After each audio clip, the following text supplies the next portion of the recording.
शांति निकेतन की उस आलीशान हवेली के सेट पर उस दिन एक अजीब सा मातम पसरा हुआ था, जिसे वहां मौजूद हर क्रू मेंबर महसूस कर सकता था। बाहर नकली बारिश का इंतजाम किया गया था, लेकिन सेट के अंदर जो तूफान आने वाला था वो पूरी तरह असली था। मैं मनीषा जब फिल्म सिटी के फ्लोर नंबर 7 पर अपनी शिफ्ट के लिए पहुंची, तो मैंने देखा कि आमतौर पर गूंजने वाली हंसी मजाक की आवाज़ें पूरी तरह गायब थीं। मेरे चैनल मनीषा रिव्यू के जो रेगुलर दर्शक हैं, उन्हें मैं हमेशा टीवी की दुनिया की चमक धमक दिखाती हूँ, लेकिन आज मैं आपको उस अंधेरे कोने में ले जा रही हूँ जहाँ वीरानी परिवार का सबसे बड़ा रिश्ता दम तोड़ने वाला था। डायरेक्टर ने सेट को क्लोज डोर कर दिया था, यानी बाहरी लोगों का आना मना था। लेकिन फिल्म सिटी में काम करने की वजह से मुझे पता था कि आज जो शूट होने वाला है वो स्क्रिप्ट का हिस्सा नहीं था, बल्कि वो एक ऐसा इम्प्रोवाइज्ड ड्रामा था जो करण और नंदिनी की प्रेम कहानी को हमेशा के लिए बदलने वाला था। करण वीरानी, जो हमेशा शांत और सुलझा हुआ नजर आता था, आज अपने बेडरूम के सेट पर एक कोने में खड़ा था और उसके हाथ में एक लिफाफा था। वही लिफाफा जो इस पूरे फसाद की जड़ था। लाइटमैन दादा ने मुझे इशारे से बताया कि आज करण का मूड बहुत खराब है, क्योंकि उसे पता चल गया है कि उसकी पत्नी नंदिनी, जिसे उसने अपनी पलकों पर बिठाया था, वो असल में एक दोहरी जिंदगी जी रही थी। करण की उंगलियां उस लिफाफे को इतनी जोर से भींच रही थीं कि उसके पोर सफ़ेद बढ़ गए थे। उस लिफाफे के अंदर कोई साधारण खत नहीं था, बल्कि वो तस्वीरें थीं जिन्होंने करण के पैरों तले ज़मीन खिसका दी थी। हम सब जानते हैं कि करण और नंदिनी का रिश्ता प्यार की एक ऐसी मिसाल था जिसने क्योंकि सास भी कभी बहू थी में एक नया दौर शुरू किया था। नंदिनी, जो कभी अंश गुजराल की विधवा थी, उस अंश की जिसने तुलसी को और पूरे परिवार को नर्क जैसी जिंदगी दी थी।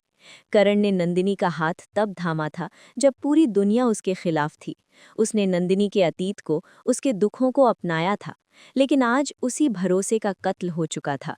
तस्वीरों में साफ दिख रहा था कि नंदिनी पिछले कुछ महीनों से चुपके चुपके एक पुराने वीरान गोदाम में किसी से मिल रही थी, और वो शख्स कोई और नहीं बल्कि करण की सगी माँ और वीरानी परिवार की सबसे बड़ी दुश्मन मंदिरा थी। ये खुलासा करण के लिए किसी परमाणु बम से कम नहीं था। करण, जिसे तुलसी ने पाला था, जिसने हमेशा तुलसी को अपनी माँ माना था, उसके लिए ये कल्पना करना भी पाप था कि उसकी पत्नी उस औरत मंदिरा के साथ मिलकर कोई खिचड़ी पका रही है जिसने तुलसी की जिंदगी बर्बाद कर दी थी। सेट पर मौजूद सन्नाटा इतना गहरा था कि अगर कोई सुई भी गिरती तो उसकी आवाज़ हथौड़ी जैसी लगती। करण के दिमाग में वो सारे पल किसी पुरानी रील की तरह घूम रहे थे, जब जब नंदिनी ने झूठ बोला था।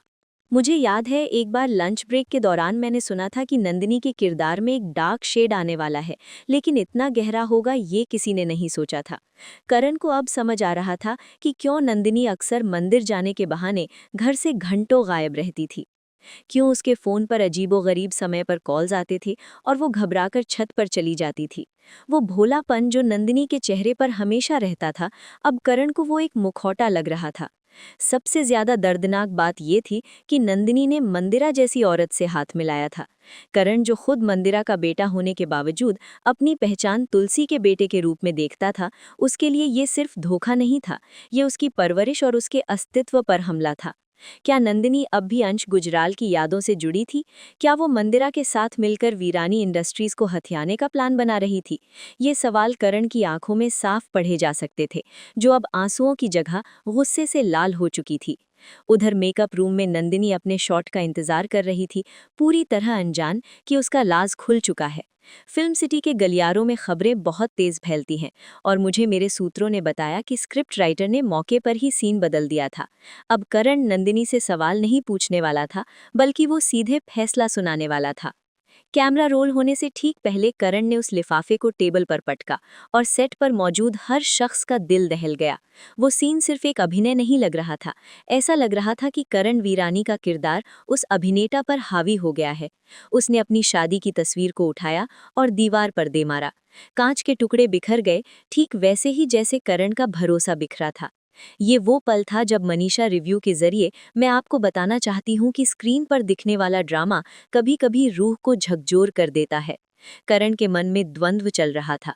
एक तरफ उसका बेपनाह प्यार था, जिसने नंदिनी को अंश के चंगुल से बचाया था, और दूसरी तरफ वो कड़वा सच था जो चीख चीख कर कह रहा था कि नंदिनी आस्तीन का सांप निकली। क्या नंदिनी ने करण से शादी सिर्फ इसलिए की थी ताकि वो वीरानी परिवार के अंदर घुस सके और मंदिरा का बदला पूरा कर सके? ये शक अब यकीन में बदल रहा था। कहानी में ट्विस्ट तब और गहरा हो गया जब उस लिफाफे से एक और कागज नीचे गिरा। ये एक बैंक स्टेटमेंट था, एक जॉइंट अकाउंट का स्टेटमेंट जो नंदिनी और मंदिरा के नाम पर था। और मजे की बात ये थी कि ये अकाउंट उस दिन खोला गया था जिस दिन करण और नंदिनी की शादी हुई थी। यानी ये साजिश आज या कल की नहीं थी, बल्कि ये उसी दिन से शुरू हो गई थी जब करण ने नंदिनी की मांग में सिंदूर भरा था। ये देखकर करण के सब्र का बांध टूट गया। जिस मंडप में उसने 7 फेरे लिए थे, वो उसे अब एक जाल नजर आ रहा था। फिल्म सिटी की उस ठंडी हवा में भी करण के माथे पर पसीना चमक रहा था।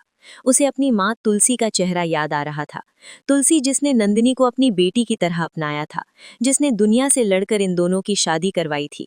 अगर तुलसी को पता चलेगा कि उसकी लाडली बहू उसकी सौतन और दुश्मन मंदिरा के साथ मिली हुई है, तो क्या गुजरेगी उस पर? करण ये सोचकर और भी ज्यादा क्रोधित हो उठा कि नंदिनी ने न सिर्फ उसे धोखा दिया, बल्कि उस माँ की पीठ में भी खंजर भोंका है जिसने उसे नई जिंदगी दी थी। ये अब पति पत्नी की लड़ाई नहीं रह गई थी, ये धर्म युद्ध बन चुका था, तुलसी के संस्कारों और मंदिरा की साजिशों के बीच। उस कमरे में खामोशी किसी चीख से भी ज्यादा डरावनी थी। सेट पर लाइट्स को थोड़ा डिम कर दिया गया था, मानो माहौल खुद उस आने वाले प्रलय का शोक मना रहा हो। नंदिनी ने जब कमरे में कदम रखा तो उसके हाथ में आरती की थाली थी। वो अभी अभी घर के मंदिर से लौटी थी, चेहरे पर वही सौम्यता और शांति जिसे देखकर करण कभी अपना सब कुछ हार बैठा था। लेकिन आज आरती की वो लौ करण के अंदर जल रही नफरत की आग के सामने बहुत फीकी थी। मैं कैमरे के पीछे खड़ी थी और साफ देख सकती थी कि कैसे करण की बॉडी लैंग्वेज पूरी तरह बदल चुकी थी। जैसे ही नंदिनी की नज़र ज़मीन पर बिखरे कांच के टुकड़ों और करण के लाल अंगारों जैसी आंखों पर पड़ी, उसके हाथ से थाली लगभग छूटते छूटते बची। एक पत्नी की छठी इंद्री उसे बता देती है कि कब उसका घर बिखरने वाला है, और उस पल नंदिनी को एहसास हो गया था कि जिस राज को वो अपने पल्लू में बांधकर छिपा रही थी, वो अब फर्श पर बिखरा पड़ा है। उसने करण की ओर बढ़ने की कोशिश की, शायद उसे समझाने या झूठी तसल्ली देने के लिए, लेकिन करण ने हाथ के एक झटके से उसे वहीं रोक दिया। फिल्म सिटी में मैंने कई इमोशनल सीन्स देखे हैं, लेकिन उस दिन करण की आंखों में जो घृणा थी वो एक्टिंग नहीं लग रही थी। ऐसा लग रहा था कि उसने नंदिनी के चेहरे में अपनी माँ के कातिलों का अक्स देख लिया हो। करण ने बिना एक शब्द बोले वो बैंक स्टेटमेंट और मंदिरा के साथ वाली तस्वीरें हवा में उछाल दी। कागज के वो टुकड़े नंदिनी के चेहरे से टकराकर जमीन पर गिरे, ठीक वैसे ही जैसे उसका सम्मान करण की नज़रों में गिर चुका था। नंदिनी की नज़र जब उन तस्वीरों पर पड़ी तो उसका रंग पीला पड़ गया। वो सफाई देने के लिए होठ हिलाना चाहती थी, लेकिन शब्द उसके गले में ही अटक कर रह गए। यहाँ मनीषा रिव्यू पर मैं आपको एक ऐसी बात बताती हूँ जो कैमरे में कैद नहीं हुई। उस वक्त सेट पर मौजूद हर इंसान की सांसें अटकी हुई थीं, क्योंकि स्क्रिप्ट में लिखा था कि नंदिनी रोएगी और माफ़ी मांगेगी, लेकिन करण का किरदार जिस दिशा में जा रहा था वहाँ माफ़ी की कोई गुंजाइश नहीं थी। करण ने उन सबूतों की तरफ इशारा किया जो चीख चीख कर गवाही दे रहे थे कि नंदिनी ने सिर्फ करण से शादी नहीं की थी, बल्कि उसने वीरानी खानदान की जड़ों को खोखला करने का सौदा किया था। सबसे बड़ा झटका तो तब लगा जब उन कागजों के बीच से एक लीगल डॉक्यूमेंट सामने आया, शांति निकेतन के कुछ हिस्सों को गिरवी रखने के कागजात, जिन पर धोखे से करण के साइन लिए गए थे और गवाह के तौर पर मंदिरा का साइन था। ये सिर्फ भावनात्मक धोखा नहीं था, ये एक आपराधिक साजिश थी। करण को वो दिन याद आने लगे जब नंदिनी ने उससे कहा था कि उसे बिजनेस शुरू करने के लिए कुछ पेपर्स पर साइन चाहिए। करण ने, जो प्यार में अंधा था, बिना पढ़े साइन कर दिए थे। उसे क्या पता था कि वो साइन उसके माँ बा और तुलसी के घर को दांव पर लगाने के लिए इस्तेमाल होंगे। करण का गुस्सा अब 7वें आसमान पर था। वो नंदिनी के करीब गया, लेकिन प्यार करने के लिए नहीं, बल्कि उसकी आंखों में वो झूठ पढ़ने के लिए। सेट पर मौजूद हम सब महसूस कर रहे थे कि करण अब वो करण नहीं रहा जो नंदिनी की एक मुस्कान पर जान देता था। उसके मन में ये सवाल बार बार हथौड़े की तरह बज रहा था कि आखिर क्यों? क्या प्यार में कोई कमी रह गई थी, या फिर नंदिनी के खून में ही गद्दारी थी? उसे याद आया कि नंदिनी अंश की पत्नी रह चुकी है, वही अंश जो बुराई का प्रतीक था। करण को लगने लगा कि शायद संगत का असर कभी नहीं जाता, या शायद नंदिनी ने अंश की मौत का बदला लेने के लिए ही ये प्यार का नाटक रचा था। ये विचार करण के दिल को छलनी कर रहा था कि वो जिसे अपनी अर्धांगिनी समझता रहा, वो असल में एक जासूस थी जो हर रात उसकी बगल में सोती थी और उसके परिवार की बर्बादी के सपने बुनती थी। नंदिनी ने आखिरकार अपनी चुप्पी तोड़ी और रोते हुए करण के पैर पकड़ने की कोशिश की। वो बार बार कह रही थी कि वो मजबूर थी, कि मंदिरा ने उसे ब्लैकमेल किया था, लेकिन फिल्म सिटी के मेरे सूत्रों के मुताबिक ये मजबूरी वाला एंगल कहानी में बाद में डाला गया था। उस वक्त करण के लिए ये मायने नहीं रखता था कि वजह क्या है, उसके लिए सिर्फ एक सच था, धोखा। करण ने अपने पैर पीछे खींच लिए, जैसे किसी जहरीले सांप ने उसे छू लिया हो। उसने नंदिनी को वो कड़वा सच याद दिलाया जो शायद नंदिनी भूल चुकी थी, कि इस घर ने, खासकर तुलसी ने उसे तब अपनाया था जब समाज उसे कुलक्षणी कह रहा था। तुलसी ने अपनी इज्जत दांव पर लगाकर नंदिनी को बहू बनाया था। करण का दर्द उसके चिल्लाने में नहीं, बल्कि उसकी कमकमाती आवाज में झलक रहा था। वो पूछ रहा था कि उसने तुलसी की ममता का मूल मंदिरा की दौलत और साजिश से क्यों तोड़ा। क्या मंदिरा ने उसे वो दिया जो तुलसी नहीं दे पाई? जवाब में नंदिनी के पास सिर्फ आंसू थे, जो अब करण को मगरमच्छ के आंसू लग रहे थे। माहौल तब और भी ज्यादा तनावपूर्ण हो गया जब करण ने कमरे का दरवाजा खोल दिया और बाहर की तरफ इशारा किया। ये कोई साधारण झगड़ा नहीं था जिसे सुबह तक सुलझा लिया जाता। ये एक रिश्ते का अंतिम संस्कार था। करण ने साफ कर दिया कि जिस कमरे में साजिशों की बू आती हो, वहां प्यार सांस नहीं ले सकता। उसने नंदिनी से कहा कि उसका और मंदिरा का रिश्ता शायद खून का ना हो, लेकिन नियत का रिश्ता खून से भी ज्यादा गहरा निकला। बाहर तेज बारिश की आवाज सेट के अंदर की खामोशी को चीर रही थी। करण ने अल्टीमेटम दे दिया था कि ये रिश्ता अब कागज के एक टुकड़े पर सिमट कर रह जाएगा, जिसका नाम है तलाक। वीरानी परिवार में तलाक शब्द एक तबाही की तरह था, लेकिन करण की आंखों में अब कोई संकोच नहीं था। वो तैयार था अपनी माँ तुलसी के सामने जाकर ये कहने के लिए कि उसका चुनाव गलत था। वो तैयार था अपनी बर्बादी का तमाशा बनने के लिए, लेकिन गद्दार के साथ एक छत के नीचे रहने के लिए वो कतई तैयार नहीं था। नंदिनी चौखट पर खड़ी थी, न इधर की न उधर की। उसे एहसास हो रहा था कि उसने मंदिरा के बहकावे में आकर कोहिनूर हीरे को कांच के टुकड़े के बदले बेच दिया था। लेकिन कहानी अभी खत्म नहीं हुई थी, क्योंकि असली तूफान तो तब आने वाला था जब ये खबर कमरे से निकलकर बा और तुलसी के कानों तक पहुंचने वाली थी। शांति निकेतन के उस आलीशान हॉल में, जहां आमतौर पर त्योहारों की रौनक और बा के प्रवचन गूंजते थे, अब वहां सिर्फ जूतों की खटपट और बाहर हो रही बारिश का शोर था। करण जब सीढ़ियों से नीचे उतरा तो उसके पीछे पीछे नंदिनी भी थी, बिखरे बाल और आंसुओं से भीगा चेहरा लिए। फिल्म सिटी के सेट पर मौजूद हम सभी लोग सांस रोके खड़े थे, क्योंकि अब वो सीन शूट होने वाला था जिसका असर शो की टीआरपी पर ही नहीं, बल्कि हर दर्शक के दिल पर होने वाला था। घर के बाकी सदस्य बा, साविता, दामिनी और गंगा आवाजें सुनकर हॉल में जमा हो चुके थे। उनके चेहरों पर सवालिया निशान थे, लेकिन करण की आंखों में जल रही नफरत को देखकर किसी की हिम्मत नहीं हुई कि वो कुछ पूछे। ये वो पल था जब वीरानी परिवार की नींव हिलने वाली थी। तभी मुख्य दरवाजे से तुलसी की एंट्री हुई। तुलसी, जो इस घर की धुरी थी, उसे देखते ही नंदिनी की सिसकियां और तेज हो गईं। मुझे याद है, उस शॉट में तुलसी के चेहरे पर जो भाव आए वो स्क्रिप्ट में लिखे नहीं जा सकते थे। एक माँ की नज़र ने तुरंत भांप लिया था कि उसके बेटे और बहू के बीच कुछ ऐसा हुआ है जो शायद अब कभी ठीक नहीं हो सकता। करण ने बिना किसी भूमिका के वो सारे सबूत, तस्वीरें, बैंक स्टेटमेंट और गिरवी रखे गए कागजात तुलसी के हाथों में थमा दिए। हॉल में एक ऐसा सन्नाटा छा गया जैसे किसी ने हवा खींच ली हो। तुलसी के हाथ कांप रहे थे, जैसे जैसे वो उन पन्नों को पलट रही थीं। वो नंदिनी, जिसे तुलसी ने समाज से लड़कर अपनी सास और पति के खिलाफ जाकर अपनाया था, आज उसी ने तुलसी के सबसे बड़े दुश्मन के साथ हाथ मिला लिया था। ये झटका तुलसी के लिए किसी वज्रपात से कम नहीं था। सेट पर मौजूद मेरे सूत्रों ने बताया कि इस सीन के दौरान डायरेक्टर ने कैमरा जूम एकदम तुलसी की आंखों पर रखा था, ताकि दर्शक उस टूटते हुए विश्वास को करीब से देख सकें। करण ने अपनी माँ की आंखों में देखा और बिना एक शब्द कहे अपनी फैसला सुना दिया, तलाक।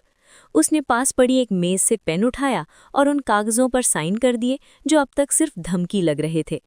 पेन चलने की वो आवाज़ उस खामोश हॉल में किसी आरी की तरह चल रही थी, जो रिश्तों को काट रही थी। करण ने पेपर वहीं पटके और ऐलान कर दिया कि अब से नंदिनी वीरानी का इस घर और इस परिवार से कोई वास्ता नहीं है। लेकिन असली ड्रामा तो अब शुरू हुआ, वो हिस्सा जो टीवी पर शायद एडिट कर दिया गया हो, लेकिन मैं, मनीषा, आपको यहाँ बता रही हूँ। नंदिनी, जो अब तक सिर्फ रो रही थी, उसने अचानक एक ऐसा सच उगला जिसने बा से लेकर तुलसी तक सबके होश उड़ा दिए। उसने कबूला कि हाँ, उसने मंदिरा से हाथ मिलाया था, लेकिन दौलत के लिए नहीं। उसने बताया कि मंदिरा के पास एक ऐसा राज था जो अगर बाहर आ जाता तो करण जेल की सलाखों के पीछे होता। नंदिनी ने करण को बचाने के लिए खुद को गद्दार बनना स्वीकार किया, उसने मंदिरा की हर शर्त मानी, घर के कागज भी दिए ताकि उसका सुहाग सुरक्षित रहे। ये एक ऐसा ट्विस्ट था जिसने वहां मौजूद हर क्रू मेंबर को रुला दिया। नंदिनी गलत थी, लेकिन उसकी नीयत पवित्र थी, सावित्री की तरह अपने पति को यमराज से बचाने की जिद। मगर अफसोस, करण के कानों तक ये सच पहुंचने में बहुत देर हो चुकी थी। शक का जहर इतना गहरा उतर चुका था कि अब उसे नंदिनी की ये कुर्बानी भी एक नई कहानी या नाटक लग रही थी। करण ने उसकी दलीलों को सिरे से खारिज कर दिया। उसने कहा कि जो प्यार विश्वास पर नहीं टिका वो प्यार नहीं, सिर्फ एक समझौता है, और वीरानी परिवार समझौते पर नहीं जीता। तुलसी, जो हमेशा न्याय की देवी बनी रहती थी, आज एक धर्म संकट में फंसी थी।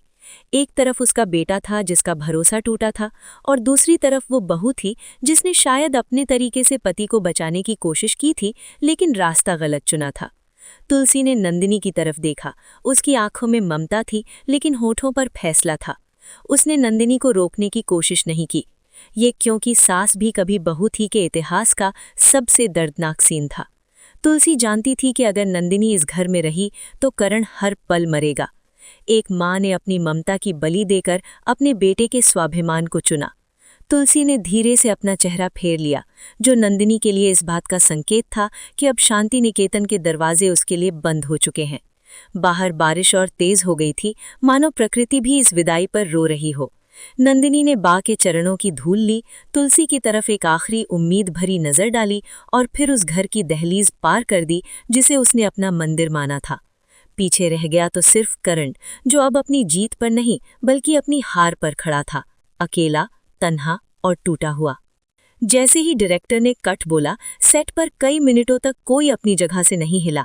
यहाँ तक कि लाइटमैन और स्पॉट बॉयज भी अपनी आंखों के कोने पहुंच रहे थे। करण और नंदिनी का ये तलाक सिर्फ एक लीगल कागज का खेल नहीं था, ये दो रूहों का अलग होना था जिन्हें साजिशों ने जुदा कर दिया था। मैं फिल्म सिटी से बाहर निकलते वक्त यही सोच रही थी कि क्या करण कभी जान पाएगा कि नंदिनी ने असल में क्या कुर्बानी दी थी, या फिर मंदिरा अपनी चाल में कामयाब हो गई। दोस्तों, यही है टीवी की दुनिया का काला सच, जहां कहानियां तो काल्पनिक होती हैं लेकिन उनमें छिपे जज्बात असली होते हैं। करण और नंदिनी की कहानी हमें सिखाती है कि रिश्तों में शक की एक दरार प्यार के महल को कैसे खंडहर बना देती है। तो दोस्तों, ये थी मनीषा रिव्यू की एक्सक्लूसिव रिपोर्ट उस एपिसोड की जिसने हमें हिला कर रख दिया। आपको क्या लगता है, क्या तुलसी को नंदिनी को रोकना चाहिए था या करण का फैसला सही था? अपनी राय नीचे कमेंट्स में जरूर बताएं। अगर आपको ये इनसाइड स्टोरी पसंद आई तो वीडियो को लाइक करें और वीरानी परिवार के और भी अनसुने राज जानने के लिए चैनल को सब्सक्राइब करना न भूलें। मैं हूं मनीषा, मिलती हूं आपसे अगले वीडियो में एक और नए खुलासे के साथ। तब तक के लिए देखते रहिए।